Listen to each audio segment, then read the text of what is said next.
The Civil Rights Movement is one of the most important moments in American history, and I think it is especially important and relevant today given recent events in Baltimore and elsewhere.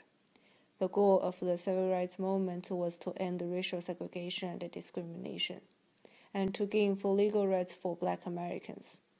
In this American society have clearly progressed since the 1950s.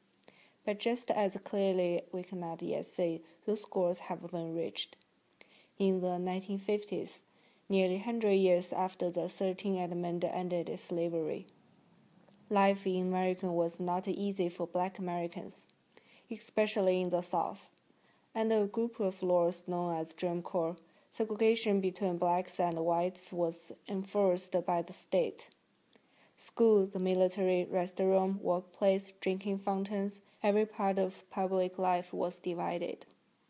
In the 1950s and 60s, this started to change as brave citizens challenged those evil laws and social norms, diverse and widespread. The Civil Rights Movement used many different tactics, from legal challenges to nonviolent direct action strategies such as sit-in, boycotts, and marches.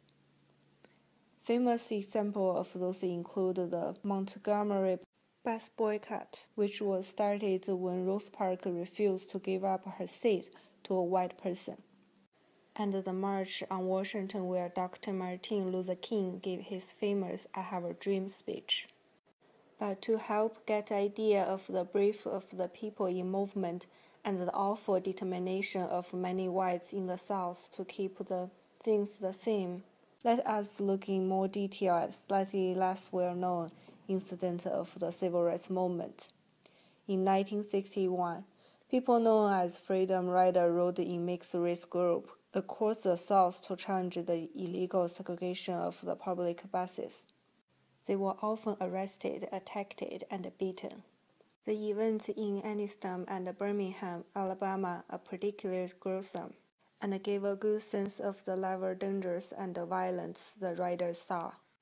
On Mother's Day 1961, just outside of the Anniston, Alabama, a group of KKK members surrounded one of the buses and fire-burned it. They then held the door shut to try to burn the protesters alive. When due to an explosion, the riders finally escaped the burning bus. The mob of racists beat them. In nearby Birmingham, things were no better. The racist head of police, Bo O'Connor, had arranged for KKK to beat the Freedom Riders for 15 minutes without any police interference. The Freedom Riders were beaten with chains, metal pipe, and baseball bats. One rider was beaten so badly he needed 50 stitches in his head.